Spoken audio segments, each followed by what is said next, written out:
بەڵێ تەماشەبان هێژا لەسەر ئەنجامدان و چاوانیا بڕێبەچوونە خۆنیشاندانە و نوێنەرایەتیە ئەنەکەسە وێ لە جنێفێ دار بخێم دریاسکای بەم بێڤەنداریە مامۆستا محەممەد زیتۆ ئەندامێ خۆجەهیە ئەنەکەسە لە سویسرا کردیا. کاک محەممەد دەم باش ئەگەر دەنگێمە دەبیسی ئەو کەسێن بەشدار دە خۆنیشاندانە سبەهیدا چ پێک هاتن ji bilî Kurdan؟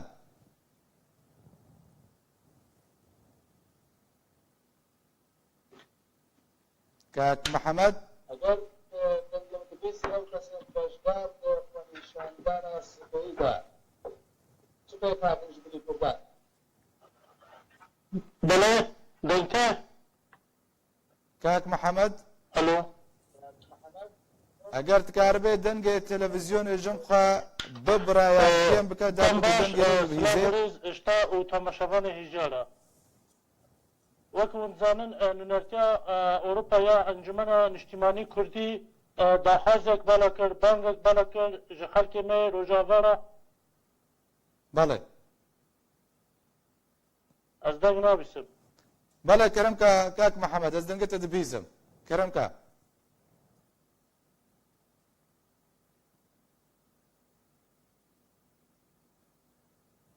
کاک محەممەد وەکە خویایە کێشەیەکە نونەرتیا ئەوروپایا ئەنجومەنە نیشتیمانی کوردی بانگێک بالا کرد ji xelkê me Kurd gul Ewropa dijîn got derkevin pêşandaneke li pê dergehê netewî li Cinêfê got pêşgiriya wefdê Kurdî bikin û got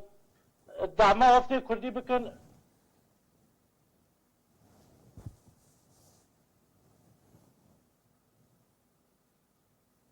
وê gelek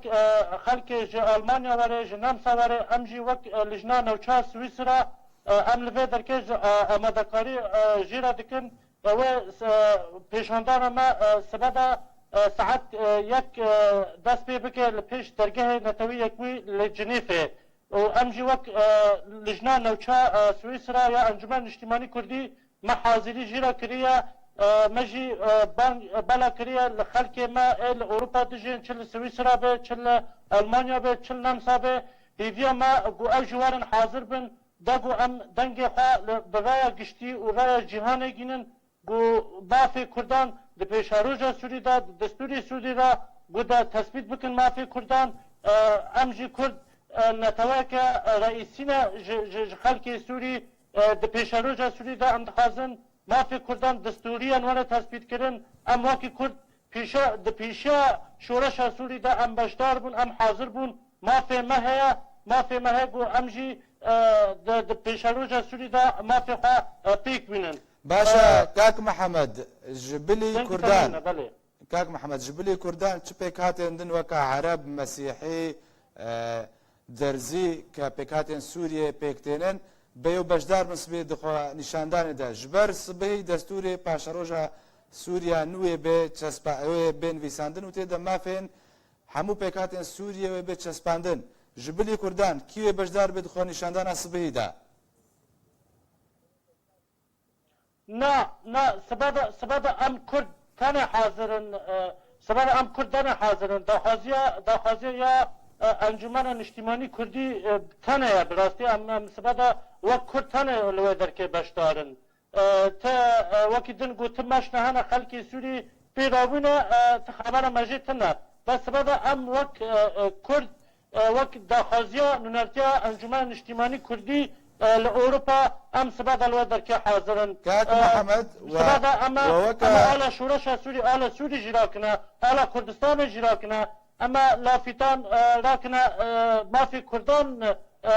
taleb bikine got di pêşaroja Sûrî de û destûr de tespît bike got rayê cîhanî zanibe got Kurd jî neteweke serekiye li Sûrî wek hûn zanin hîro hemû mîdyayê dinyayê çavê wan li Cinêfê ye li wê derkê hazirin em jî dixwazin dengê xwe bigihîne jiyanê û dengê xwe bigihîne Emama Mutehîda got em jî Kurd milletekin got dibe heqê me jî pêşaroja Sûrî de heye û di vir de ser rêya erkeya بانگوازی مجی لخلکی می اوروپا چل ایل جمع لسویسرا چل آلمانیا به چل نمسا به سبادا ارکی خواه نتوی رابن چاوگو ام پیشگیری جبو کردستان باشور در کتنج مافی کردان لحر جهه کی دیویا مجی خلکی می کرد هی بو سبادا ساعت یک لجنیف حاضر بن داگو ام دنگی خبیگ هینه جیانه گو ام جی پیشگیریا موافقه می کردی بکنه گو دانستاندنا دا امانت تانه نهیلین گو زانبن ملاتک دو وانا هیا مافی ملاتک دو و نونران هیا باشا كاك محمد هون وكا دستياك وهون سرپرشتيا خو نشاندان يمكن وترش نفيسك نفيسيا تايبت داخوازن خوا وكو خال انغو نقاط ويا ديجي جبرتشي هون لقل نوينرن خوا لجنيف كوم نبون يعني وهاول نداون بقهنا واناك داخوازن خوا بقهنا نوينرن كرد ويدري كهردو جي ما مستا ابراهيم برو ما مستا حواس عقيد هر لويدرينا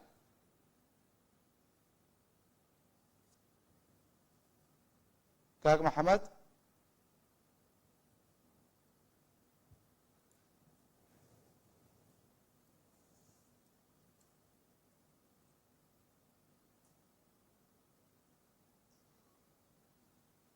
كاك محمد ببورن وكا ديارة كشيكة تكنيكي هاتية بيش هر جفردجي قلق سباس جبو كاك محمد زيتو اندامي خجهية انا كسال سويسرا قلق سباس